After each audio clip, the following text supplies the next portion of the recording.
Hello friends, I am BM. Today I am going to show you how to fix laptop battery and adapter error Dell Inspiron series laptop.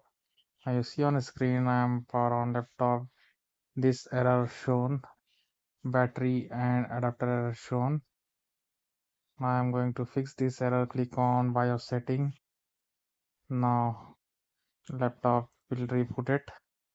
After reboot, laptop will be go to BIOS setting automatic.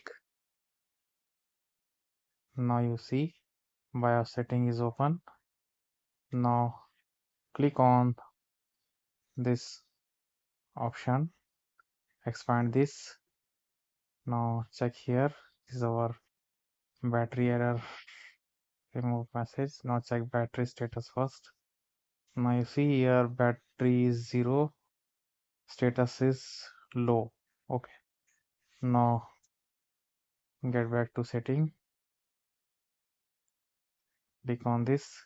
Now click on this check mark, check this. After this, click on save,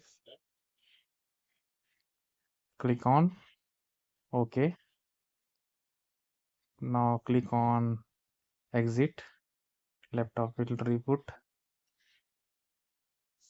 Okay, now laptop is booting without error. Okay,